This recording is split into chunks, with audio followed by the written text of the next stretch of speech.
당신이 생각하는 하나님은 어떻게 생겼나요? 하나님께서 천지를 창조하셨어요. 인간은 죄인이 되었고 우리들을 위해 아들 예수님을 보내셨죠. 예수님은 우리 죄를 위해 돌아가셨지만 부활하셨어요. 그 예수님을 잘 믿으면 돼요. 난 예수를 믿으니 거짓말해도 구원 받을 거야. 성령님은 안 떠나. 죄를 지어도 하나님이 다 이끌어 주실 거야. 지금은 돈이 나도 중요해. 열심히 믿지 뭐. 주일 하루면 난 할 일 다 한 거야. 어떤 것도 죽기 전에 그럼 이제 회개기도 어떤 한 죄도 번 회개하면 하라. 용서가 돼? 될 거야. 그러니 거짓말뿐이야. 뭐야? 이건 괴물이잖아. 하나님께서 우리에게 주신 성경만이 하나님을 제대로 그릴 수 있습니다. 저는 어릴 때부터 교회에서 자랐습니다. 그래서 저는 적어도 제가 하나님을 믿는다, 그런 나름대로의 자신을 가지고 있었습니다. 그 믿음이 제가 하나님을 믿는다고 생각했던 그것이 여지없이 깨어진 일이 제가 교도소에 유치장에 제가 하루를 있었을 때였습니다. 제가 신학교 다닐 때. 그때는 대학마다 하루도 빠짐없이 데모가 있었습니다. 그때 광화문 거리에서 불신검문을 당했는데 제 가방 속에서 학교에서 시국 토론회를 할 때 그때 발표했던 원고가 나왔어요. 저는 갑자기 데모 주동자가 돼서 유치장에 하루를 제가 보야 됐습니다. 유치장에 있는 정도도 아니고 계속 형사들에게 불려나가서 너무너무 살벌한 분위기에서 취조를 당하는데 너무너무 무섭더라고요. 저는 제가 잘못했다는 생각은 안 했습니다. 그런데 왜 그렇게 두려운지, 이거 내 인생이 여기서 정말 이상하게 뒤틀리는 거 아니야? 이제 앞으로 더 어떤 어려움을 더 당할까? 말로만 들었던 그 고문이라는 것을 내가 당할까? 내가 정말 갑자기 이 데모 주동자가 되는구나. 별의별 생각이 다 들었었어요. 하나님을 믿는다는 믿음이 아무 힘이 되지 않았습니다. 제 마음에 평강도 없고, 그리고 지금도 생각해도 아주 부끄러울 정도로 제가 데모 주동자가 아니라는 것을 계속 제가 변명하고 있었습니다. 하나님을 믿지도 않고 있었던 다른 청년들 중에는 오직 민주주의에 대한 열망 하나 가지고 그렇게 용감하게 행동하는 그런 청년들을 보면서 도대체 내가 하나님을 믿는다고 하는 내 믿음이라는 게 뭔가, 정말 저 자신이 한없이 부끄럽고 믿는다는 것 자체에 대해서 완전히 제가 무너져 버렸습니다. 제가 그 다음부터는 어떤 사람에 대해서 믿음이 좋다 나쁘다는 말이 없어졌어요. 제가 실제로 어려운 상황에 부딪혀 보니까 제가 가지고 있던 믿음이라는 게 아무것도 아닐 수 있다는 것을 알았기 때문입니다. 여러분, 베드로와 요한은 아마 예수님을 만나지 않았다면 그는 평생 감옥이라고는 가볼 이유가 없었던 사람이었을 겁니다. 그런데 예수님의 부활을 증거하는 전도자가 된 바람에 그는 하루 동안 감옥에 갇혀서 매도 맞았습니다. 지금 유치장에 하루 들어갔다 나오는 것도 다시 상상하기 싫을 정도의 끔찍한 경험이라면, 그때 당시에 감옥에 갇혀서 매를 맞았다면 베드로와 요한의 심정이 어떠했겠습니까? 근데 우리가 오늘 본문에서 보면 놀랍게도 그 베드로와 요한이 공회로부터 다시는 예수로 말하지 마라 하는 엄한 명령을 받고, 예수로 가르치거나 앞으로 예수를 전하면 그러면 너는 죽는다, 그런 무시무시한 명령을 받고 나와서 예루살렘에 있는 교회 성도들과 같이 하나님께 기도를 한 장면입니다. 24절에 그들은 아주 담대하게 하나님께 기도했습니다. 그들이 듣고 함으로 하나님께 소리를 높여 이르되, 대주제여 천지와 바다와 그 가운데 만물을 지으신 이시여. 이 기도에서 조금도 애절하고 조급하고 두려워하는 분위기를 여러분 읽으실 수 있습니까? 그들은 하루 동안 감옥에 갇혀서 애를 맞고 그리고 공회로부터 예수 이름으로 말하면 죽는다는 엄한 경고를 듣고 나온 사람들입니다. 그러나 그들은 살려달라, 이런 어려움을 피하게 해달라, 어떤 도망갈 길을 열어달라, 이런 기도 안 했습니다. 그들은 여전히 살아계신 하나님, 능력과 천지를 주재하시는 하나님을 고백하고 오히려 그 하나님을 찬송했습니다. 이게 상상이 되는 일입니까? 그들이 진짜 믿음을 가진 사람이었기 때문이라. 그들이 진짜 성령 충만한 사람이라는 정말 부인할 수 없는 증거인 것입니다. 믿음은 바로 이런 것을 말하는 것입니다. 여러분, 어떤 사람이 진정한 그리스도인입니까? 교회 다니고 주일마다 이렇게 예배 드리는 것을 근거로 말할 수도 있겠습니다. 또는 예수 믿는 사람은 술도 안 하고 담배도 안 하고 방탕한 생활을 하지 않는다. 아주 높은 도덕적인 기준을 가지고 선한 일을 하는 사람, 이런 기준으로 예수 믿는 사람을 말할 수도 있겠습니다. 어떤 사람은 성령 체험을 해야 그 사람이 진짜 예수 믿는 사람이라 이렇게 주장하는 사람도 있겠습니다. 그러나 우리가 믿는다는 믿음이 진짜 믿음인가? 오늘 우리가 예배 때 신앙 고백을 했습니다만 내 신앙 고백이 진짜 신앙 고백인가 하는 것은 위기를 만나봐야, 죽을 수도 있을 것 같은 그런 두려운 일을 겪어보아야 비로소 알 수 있는 것입니다. 하나님을 진짜 믿는다. 그 말은 어떤 일도 더 이상 나를 두렵게 하지 않는다 하는 것을 말하는 것입니다. 여러분은 진짜 하나님을 믿습니까? 많은 그리스도인들이 자기는 하나님을 잘 믿는다고 자부했고 아주 정통신앙을 가지고 있다고 그렇게 여기고 살았는데 어려운 일을 만나고 위기를 겪고 보니까 마음의 평안 다 사라지고 너무너무 두렵고 정말 강물에 빠진 사람이 지푸라기라도 잡는 심정으로 허둥대는 자기를 보면서 이것이 믿음인가?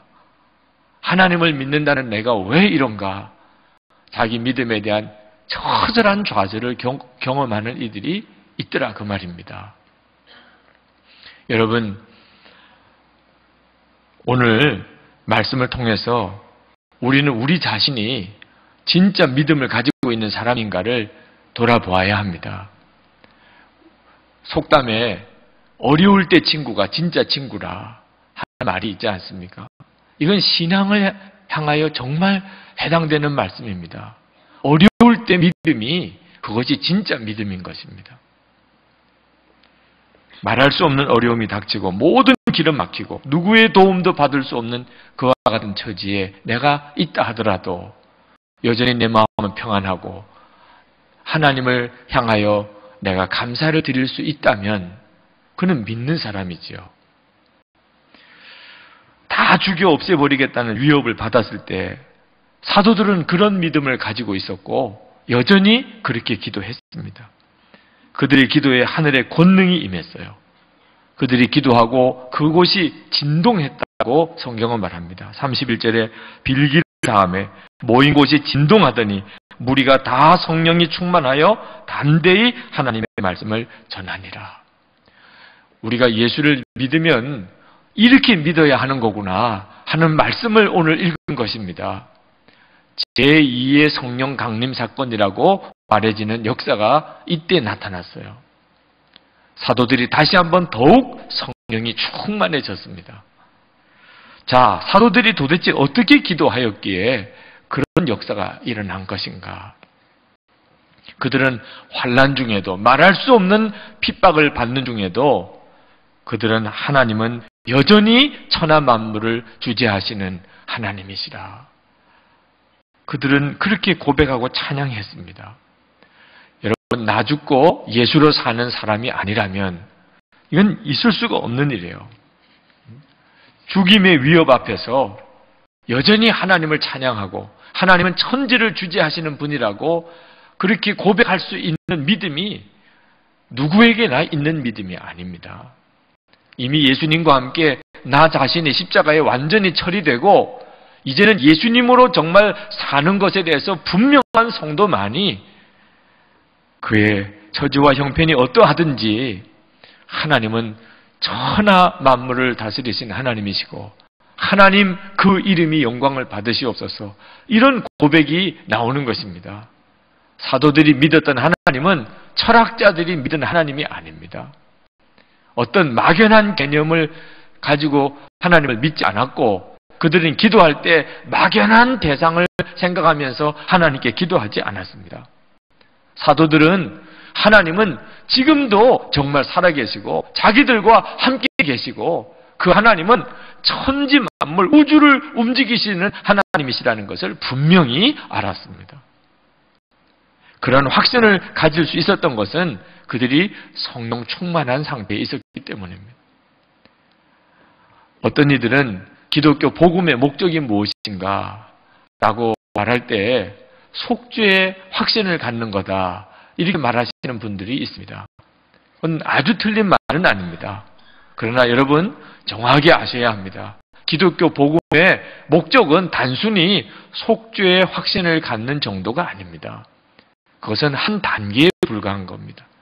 궁극적으로 기독교 복음이 말하려고 하는 것은 살아계신 하나님과 친밀한 교제를 나누게 해주는 것입니다. 하나님은 막연한 하나님이 아닌 것입니다. 살아계신 하나님이고 또 나와 친밀히 교제하시는 하나님이에요. 기도 생활의 의미가 바로 그것입니다. 살아계신 하나님과 친밀히 교제하는 것이 기도인 것입니다. 그리고 그 기도를 통해서 하나님의 인도함을 정확하게 받는 것입니다.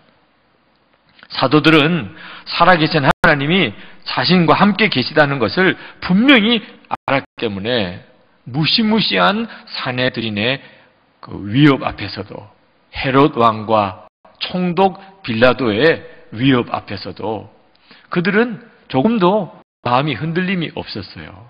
왜냐하면 우주도 뜻하신다면 이 모든 우주도 동원하실 수 있는 하나님 앞에서 그 빌라도와 헤롯 왕과 사내들인 공회를 보니까 아무것도 아니거든요. 만약에 그들이 살아계신 하나님에 대한 진짜 확신이 없었다고 한다면 그들은 아마 죽음의 두려움에 사로잡혔을 겁니다. 사도들이 이런 확신을 가지고 있었기 때문에 그들은 어려움을 없애해달라고, 자기들에게 피할 길을 열어달라고 하나님께 구하지 않았습니다. 사도들의 기도를 보면 그들은 그 말할 수 없는 위협 속에서도 주 예수 그리스도의 복음이 더욱 증거되게 해주시옵소서. 예수님의 이름으로 기사와 표적이 나타나고 병든 자들이 살아나는, 고침을 받는 역사를 주님 더욱 이루어 주시옵소서. 그렇게 기도를 했습니다. 29절 30절에 보면 주여 이제도 그들의 위협함을 굽어 보시옵고 또 종들로 하여금 담대히 하나님의 말씀을 전하게 하여 주시오며 손을 내밀어 병을 낫게 하시옵고 표적과 기사가 거룩한 종 예수의 이름으로 이루어지게 하옵소서 하더라. 한마디로 말하면 감옥에 들어가도 좋습니다. 매를 맞아도 좋습니다. 죽는 일이 있다 하더라도 좋습니다. 하나님의 말씀만 더 전해지게 해주옵소서. 병든 자가 고침을 받게 하시고 예수의 이름으로 표적과 기사만 더욱 드러나게 해주옵소서. 이렇게 기도했다 그 말입니다. 놀랍지 않습니까? 여러분은 이렇게 기도해 보신 적이 있습니까? 어려움이 닥칠 때, 환난이 다가올 때 하나님, 내가 어려움을 만나도 좋습니다. 내가 감옥에 들어가도 좋습니다. 내가 매를 맞아도 좋습니다. 죽는 일이 있다 하더라도 좋습니다. 오직 이런 일을 통해서 하나님의 말씀이 더 전해지고 예수님의 이름으로 표적과 기사가 더 나타나게 되기만을 원합니다. 그렇게 기도해 본 적이 있습니까? 아무나 할 수 있는 기도가 아니잖아요. 예수님의 십자가가 분명한 성도, 예수님의 십자가를 분명히 통과한 성도만이 드릴 수 있는 기도입니다. 나는 이미 예수님과 함께 죽고 이제는 예수님으로 사는 것이 분명할 때 누구나 다 이런 기도가 나오는 것입니다.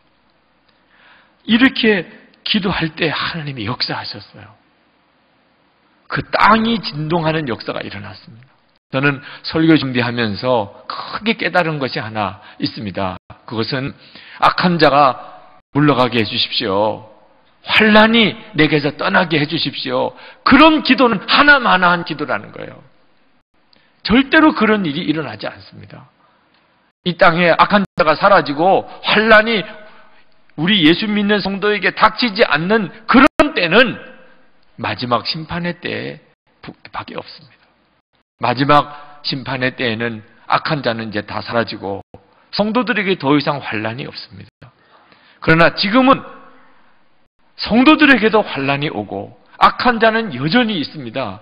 왜? 아직은 구원받아야 될 자들에게 복음을 전하여 그들을 전도해야 될 때이기 때문입니다. 악한 자와 구원받을 자가 완전히 갈라지는 때는 아직도 오지 않았습니다. 그러므로 여전히 우리가 살아가는 삶 속에 환난은 있게 돼 있고 악한 자는 여전히 역사하는 겁니다. 그러므로 성도 여러분, 악한 자를 만나고 환난을 만났다고 하나님 이것이 없이 되기 원합니다. 하나님 나는 이런 환경에서 나를 구원해 주시기 바랍니다. 아무리 그렇게 기도해 보십시오. 그 기도는 응답이 없습니다. 하나님의 뜻이 그것이 아니기 때문입니다. 그럼 어떻게 기도해야 됩니까? 사도들이 기도한 것처럼 기도하면 됩니다. 하나님 이런 일이 있으리라고 주님은 말씀하셨습니다. 주여 이런 일이 있다 하더라도 오직 하나님의 말씀, 예수 그리스도의 복음이 증거될 수 있게 되기를 원하며 예수님의 이름으로 기사와 표적이 더 나타나게 되기를 원합니다. 여러분이 담대하게 그렇게 기도하게 되면 반드시 하나님의 놀라운 역사가 여러분 가운데 이루어지게 되는 것입니다. 성도 여러분, 기도는 우리의 소원을 하나님께 아뢰어서 그것을 허락받는 방법이 아닙니다. 우리가 처음 아직도 십자가가 뭔지, 복음이 뭔지, 예수 안에 죽고 예수로 사는 것이 뭔지 모를 때는 기도는 이방인들이나 저 불신자들이나 다른 종교인들하고 똑같이 그저 하나님께 내 소원 이루어 달라고 구하는 것인 줄로 여기지만 이제 예수님 안에 죽고 예수로 살게 되는 눈이 뜨이고 나면 기도는 전혀 의미가 다릅니다. 기도는 성령님께서 우리가 하나님의 역사에 참여할 수 있게 해주시려고 하나님의 뜻을 구하도록 우리를 초청하는 것입니다. 하나님이 이미 하실 일을 다 계획해 놓으시고 우리로 하여금 기도에 동참해서 그 일에 참여시키시는 거예요. 사도행전을 읽어보면 성령의 역사가 나타나고 그 다음에 기도가 뒤따라옵니다. 기도는 하나님의 역사에 뒤따라오는 거예요. 우리가 기도하기 때문에 하나님이 역사하시는 게 아닙니다. 사도행전의 기도에 대한 표현이 제일 먼저 나오는 게 사도행전 1장 4절 말씀입니다. 예수님께서 부활하시고 승천하시기 전에 제자들에게 당부하시기를 예루살렘을 떠나지 말고 내게 들을 아버지의 약속하신 것을 기다리라. 이 기다리라는 것은 기도하고 있으라 그런 뜻이죠. 그들이 예수님의 말씀에 약속을 붙잡고 마가다락방에서 열흘 동안 기도하며 기다리다가 성령을 받았습니다. 그들이 기도했기 때문에 성령을 받은 게 아닙니다. 이미 하나님께서 그들에게 성령을 부어주시기로 모든 계획을 다 세워놓으시고 그리고 예수님이 기도하라고 하셨잖아요. 기도를 주님이 시키신 거지 자기들이 스스로 알아서 기도한 게 아니잖아요. 기도는 오직 하나님의 약속이 이루어질 것을 믿고 순종하는 표현에 불과한 것입니다. 하나님이 계획하신 일이니 하나님이 하시려고 하신 일이니 그대로 되기를 원합니다. 그것이 이루어지게 해주옵소서. 이것이 우리들의 진짜 기도입니다. 성령이 임하시고 난 다음에 주의 복음이 놀랍게 증거되고 병든 자들이 예수님 당시 때처럼 일어나고 고침을 받고 예수의 이름으로 기사와 표적이 나타났어요. 사도들은 깨달았습니다. 아, 이것이 하나님이 하시려는 일이구나. 그래서 그들은 사도행전을 읽어보면 어디 가서든지 그런 역사가 일어나도록 먼저 하나님께 기도했어요. 하나님이 그 일을 하실 줄 알았기 때문입니다. 이번에 핍박이 일어날 때도 마찬가지입니다. 핍박이 일어나고 예수의 이름으로 말하지 말라고 하는 무서운 명령이 왔지만 그들은 하나님이 하시려는 일은 복음이 전해지고 예수의 이름으로 기사와 표적이 나타나는 것임을 알고 그들은 담대하게 오히려 그 일이 계속되어지게 되기를 기도한 것뿐입니다. 하나님이요, 하나님이 하시려는 일이 그거 아닙니까? 주 예수 그리스도의 복음이 전해지고 예수의 이름으로 병자가 고침받고 기적이 일어나는 것 아닙니까? 주님, 그 일을 하시옵소서. 그들이 그렇게 기도한 것입니다. 성도 여러분, 우리가 하나님이 기뻐하는 뜻대로 기도를 만약에 하게 된다면 반드시 우리의 기도에도 하나님은 역사하시고 땅이 진동한다고 말할 수 있는 그런 놀라운 일들이 일어나게 되어 있습니다. 1806년에 미국 윌리엄스 대학에 사무엘 제이 밀스를 비롯해서 6명의 대학생들이 기도 모임을 가졌습니다. 그때 당시에 미국의 대학은 정말 너무나 문란하고 생활이 방탕한 그런 대학 생활들을 했습니다. 그러나 이 사무엘 제이 밀스를 비롯한 6명의 대학생들은 하나님의 말씀에 붙잡혔어요. 그들은 학교 안에서 마땅히 기도할 자리가 없으니 단풍나무 숲속에 들어가서 거기서 모여서 기도했습니다. 매일 기도했어요. 비가 와도 그들은 모여서 기도했어요. 그들의 기도는 하나님 세계 선교의 문을 열어주십시오. 땅끝까지 복음이 전해지고 예수님이 다시 오신다고 하는 말씀을 붙잡고 세계 선교의 문을 열어달라고 기도했습니다. 그들의 기도가 19세기, 20세기 미국의 대학마다 놀라운 학생들의 영적 각성운동으로 응답을 받았습니다. 그리고 그때 대학생들이 한결같이 세계 선교사로 나가겠다고 헌신했어요. 그래서 우리나라에도 언더우드 아펜셀러 선교사님이 오게 된 겁니다. 놀랍지 않습니까? 비록 소수의 인원이 연약한 가운데 누구도 알지 못하는 곳에서 기도하는 것 같아도 하나님이 하시려는 일을 붙잡고 기도를 하게 되면 땅을 뒤흔들어 놓는 역사가 일어나는 겁니다.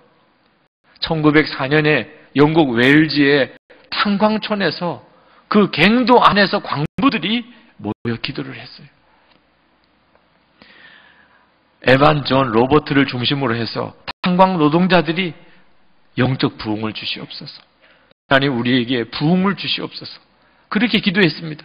여러분, 땅속 탄광 갱도 안에서 광부들이 몇 명 모여서 드렸던 그 기도가 하나님의 하시려는 뜻이었기 때문에 1904년에서 1906년까지 10만 명이 회개하고 주께로 돌아오는 엄청난 부흥이 일어났는데 웨일즈 대부흥이라고 말합니다.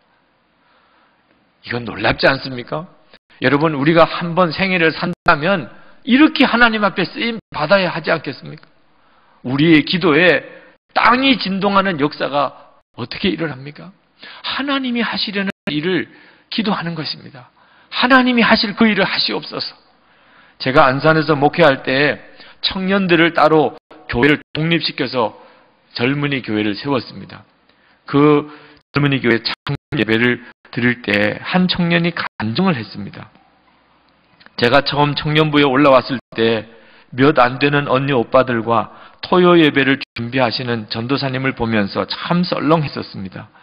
청년부에서 아무리 이런저런 행사를 준비해도 나오는 청년들만 나오고 있었습니다.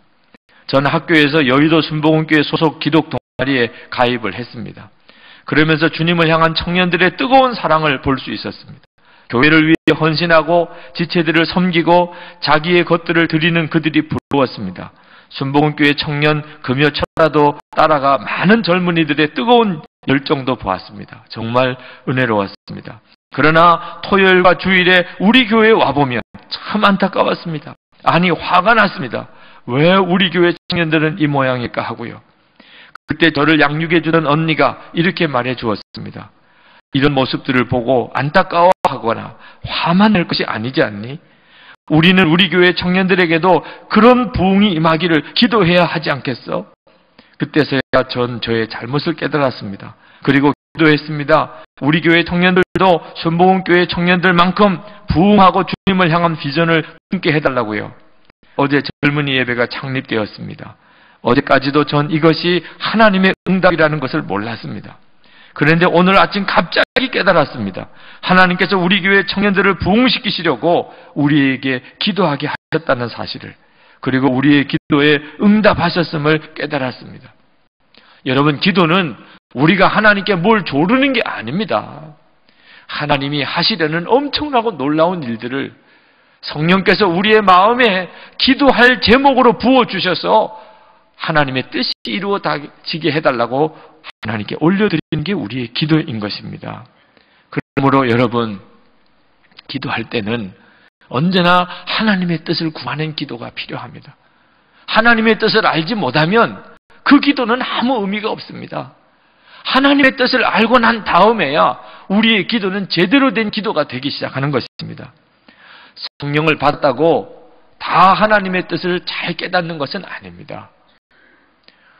이제 앞으로 우리가 보겠습니다만 사도행전 21장에 보면 사도 바울이 예루살렘으로 마지막 갈 때, 그때 예루살렘에 가면 사도 바울이 결박을 당하고 그리고 무서운 고통을, 환난을 당하게 될 것을 기도하는 사람들에게 성령님이 다 보여주셨어요. 그때 기도 중에 사도 바울이 예루살렘에서 당하는 그 어려움을 본 많은 기도자들이 사도 바울을 한결같이 가로막았습니다. 예루살렘에 가지 마십시오. 예루살렘에 가면 당신이 결박을 당하고 환난을 당할 것입니다. 성령님이 보여주신 건 분명하지만 하나님의 뜻을 해석을 잘못한 거예요. 예루살렘에 가지 말라는 게 아니죠. 예루살렘에 가면 이런 일을 겪고 그리고 로마로 가게 될 것을 하나님이 이미 사도 바울에게 보여주신 것뿐입니다. 그리고 그걸 알고 가라는 거죠. 성령께서 보여주시고 깨닫게 하셔도 하나님의 뜻을 해석하는 것은 하나님이 우리에게 제대로 가르쳐 주셔야만 아는 것입니다. 예수님께서 왜 기도하셨을까? 예수님은 하나님의 아들이신데 무슨 기도를 또 하실 게 있겠습니까? 예수님의 기도의 핵심은 누가복음 22장 42절에 내 원대로 마시고 아버지의 원대로 되기를 원하나이다 라는 기도에 들어있어요. 예수님은 육신을 가지셨습니다. 그러므로 예수님도 배가 고프면 드시지 못하면 배가 고프시고 잠을 주무시지 못하면 피곤하시고 또 어려운 일을 당하면 고통스러워 하셨어요. 육신을 가지셨기 때문에 예수님에게도 육신의 소욕이라는 게 있었습니다. 그러므로 예수님께서 항상 기도 중에 하나님의 당신을 향한 뜻을 항상 확인하셨어요. 예수님께서 왜 이 땅에 오셨는지를 하나님의 계획을 항상 확인하셨단 말이에요. 예수님의 기도의 핵심이 나의 원대로 마시고 아버지 원대로 하옵소서. 하나님과 하나님의 뜻을 계속 분별하는 것이 기도였어요. 우리도 마찬가지인 것입니다. 여러분, 우리가 기도 중에 하나님은 우리에게 하나님이 하시려는 뜻을 가르쳐 주십니다. 우리가 기도하면 하나님의 뜻이 뭡니까? 지금 내게 이런 어려운 일이 생겼습니다. 하나님, 제게 이런 문제가 생겼습니다. 하나님의 뜻이 무엇입니까? 우리가 그렇게 기도하면 하나님이 반드시 깨닫게 해주십니다.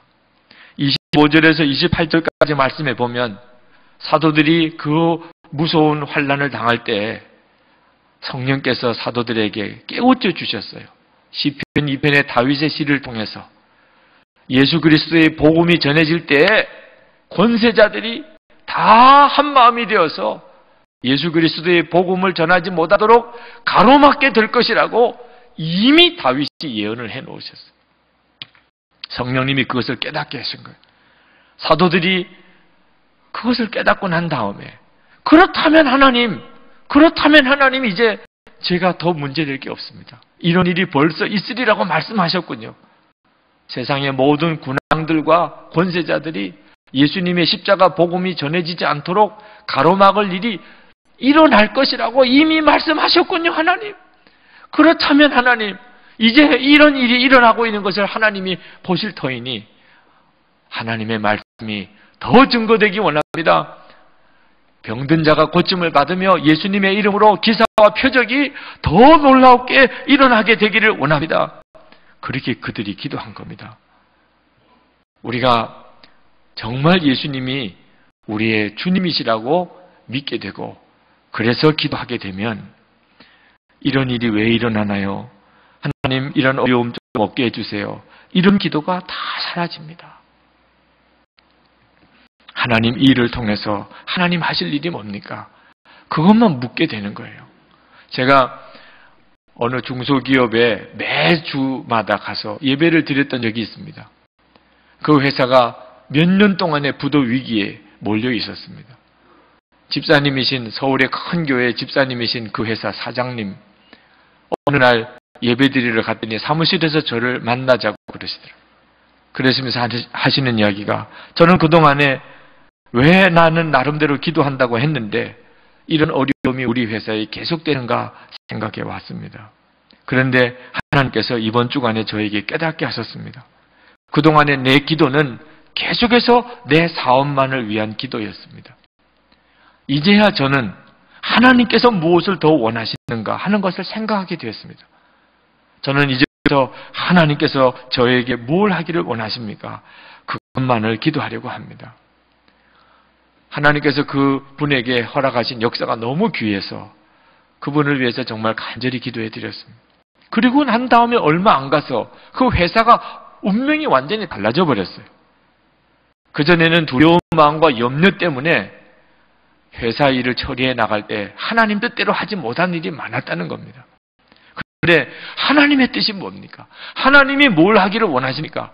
이렇게 기도가 나오면서부터 두려움도 사라지고 염려도 사라지고 회사의 모든 일을 결정할 때 하나님이 기뻐하는 방법으로만 하기 시작했더니 의외로 회사의 모든 문제들이 풀어져 버린 거죠.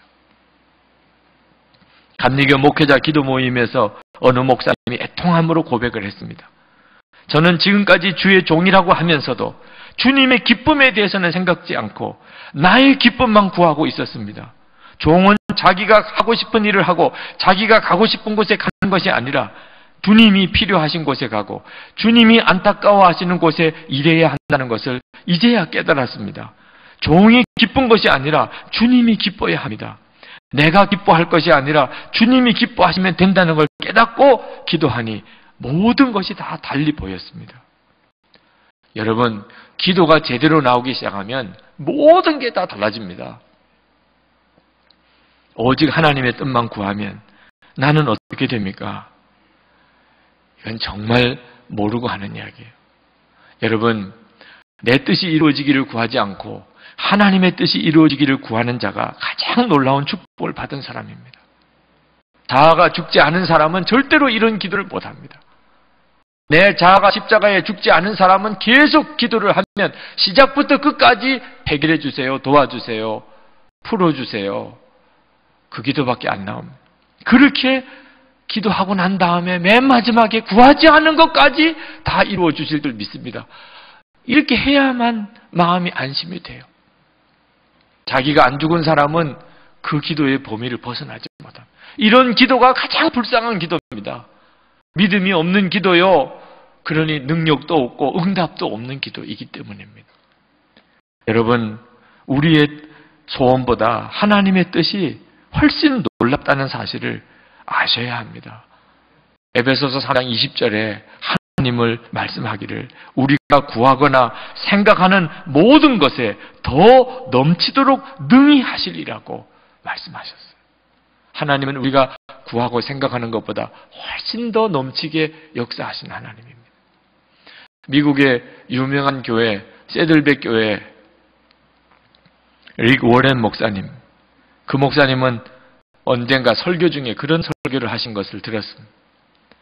나는 하나님께서 내 기도에 응답 안 해주신 것에 대해서 감사합니다. 그런 말씀을 하셨어요.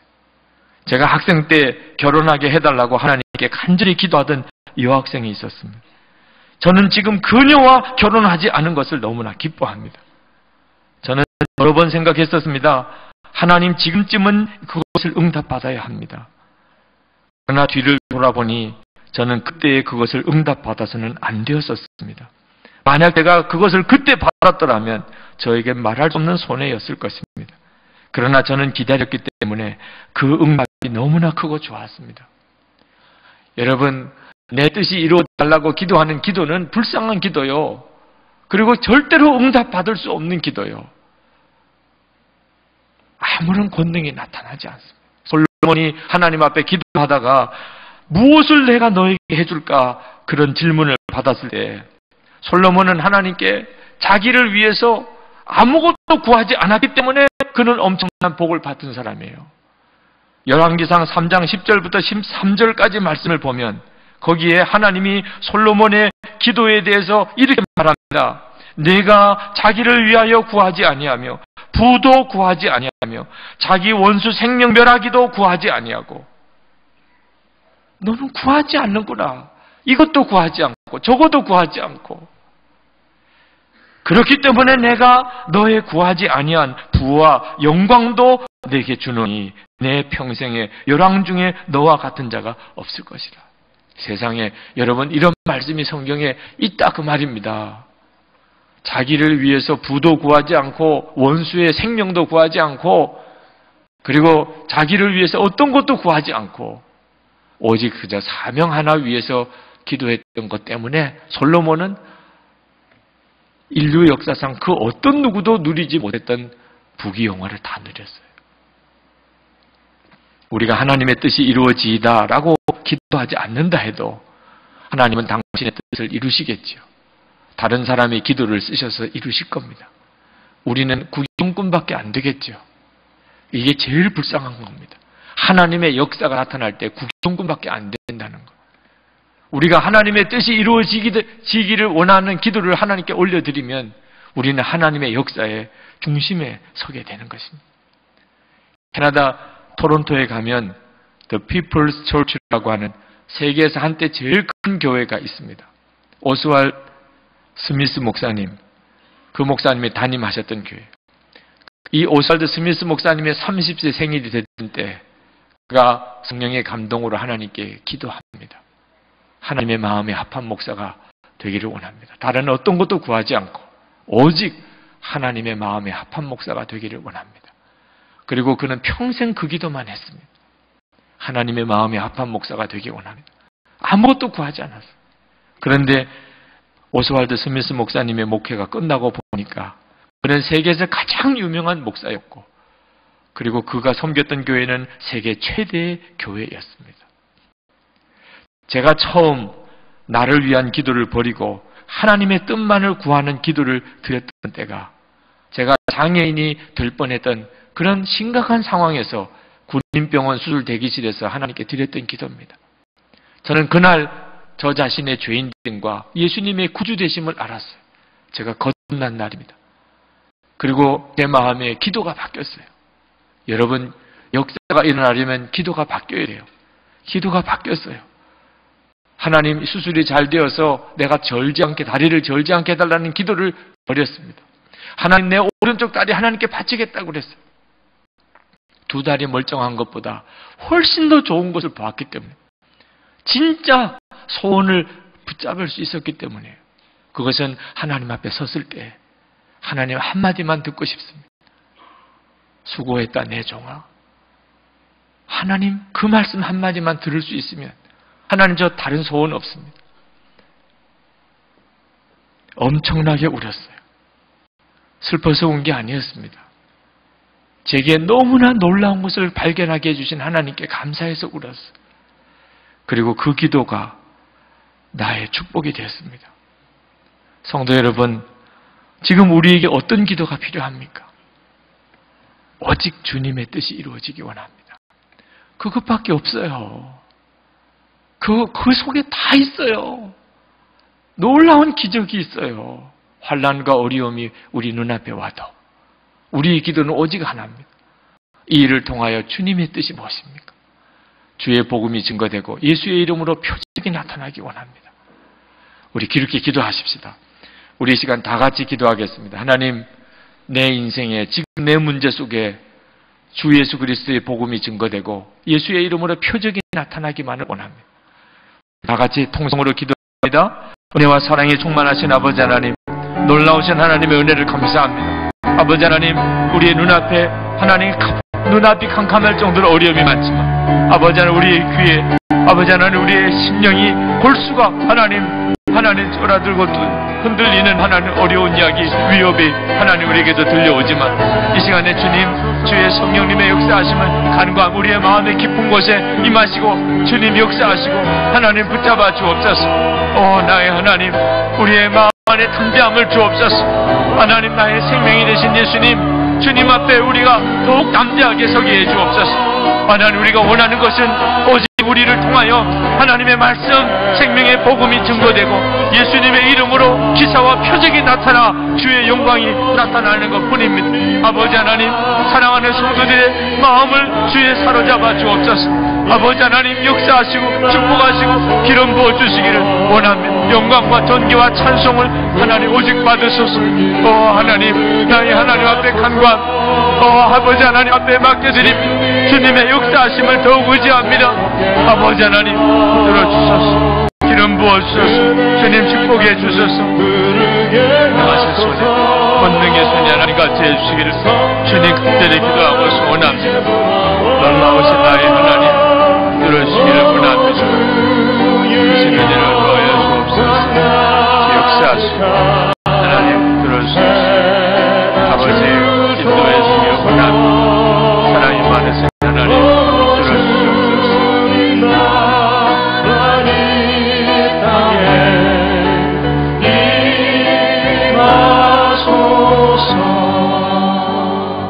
할렐루야. 아버지 하나님 앞에 간절히 구합니다. 하나님, 우리가 살아가는 동안에 기가 막힌 일들이 우리 눈앞에 많이 일어나지만 주의 성령님 이 시간에 우리의 마음의 중심에 역사해 주시기를 원합니다. 우리로 하여금 살아계신 하나님, 천지를 주장하시는 하나님을 바라보는 눈을 열어 주시옵소서. 아버지 하나님, 어떤 환난과 어려움이 우리 눈앞에 있다 할지라도, 하나님 우리를 위협한다 할지라도, 아버지 하나님, 우리의 마음의 한결같은 소원은 하나뿐입니다. 이 일을 통하여 하나님이 원하시는 일이 이루어지기만을 원합니다. 주 예수 그리스도의 복음이, 하나님의 말씀이 증거되기만을 원합니다. 예수 그리스도의 이름으로 기사와 표적이 일어나며 병든 자가 고침받는 역사가 나타나게 되기를 원합니다. 오직 하나님의 영광만 드러나게 하시옵소서. 주께서 우리를 향하여 가지신 그 놀라운 계획을 우리가 믿습니다. 하나님의 선하신 뜻을 믿습니다. 사랑하는 성도들 위에 주님 함께해 주옵소서. 하나님, 이 시간에 주의 권능으로 성도들을 사로잡아 주옵소서. 하나님을 더 바라볼 수 있는 눈을 열어 주시옵소서. 어려울 때 더 분명하게 십자가를 붙잡게 하여 주옵소서. 하나님 감사합니다. 오늘도 우리가 변함없이 주님 앞에 나와 하나님을 찬양하며 하나님께 기도하며 우리의 마음의 감사의 예물을 주님께 봉헌할 수 있게 해주셔서 감사합니다. 하나님, 이 마음으로 우리의 삶 전체를 이끌어 주시옵소서. 우리가 직장에서든지 가정에서든지 하나님, 우리가 어떤 사람을 만나든지 무슨 일을 겪든지 간에 그곳에서 하나님을 찬양하게 하소서. 하나님의 이름을 높이게 하여 주옵소서. 주의 뜻이 이루어지기만을 구하게 하여 주옵소서. 우리의 기도 속에서도 땅이 흔들리는 진동하는 역사가 일어나게 하여 주옵소서. 하나님께 드려진 이 예물이 하나님 기뻐하는 때로 사용되기를 원합니다. 성도들이 그 일로 인하여 더 크게 복을 받게 해 주옵소서. 성도들의 삶을 주의 손에 부탁합니다. 마음의 심령과 육신을, 그리고 그 가정과 자녀들을, 기업을, 그 사명의 길을 축복해 주시기를 원합니다. 하나님 쓰시옵소서. 이 나라 이 민족을 주여 주의 손에 부탁합니다. 하나님, 세계 열방에 사명 있는 나라로 하나님 세우셨으니 이 백성이 하나님의 말씀에 기초하여 하나님 기뻐하시는 나라로 서게 하시고, 남북이 주님의 은혜 안에 통일되게 하시고, 세계 열방에 나가 있는 선교사님들을 이 시간 주에 붙들어 주셔서 하나님 이 명절에 그들에게도 하나님의 위로가 함께 하시고 그들의 수고에 열매를 주시고 땅끝까지 주의 복음이 놀라우게 증거되게 하여 주시옵소서. 예수 그리스도의 이름으로 간절히 축복하며 기도합나이다. 아멘.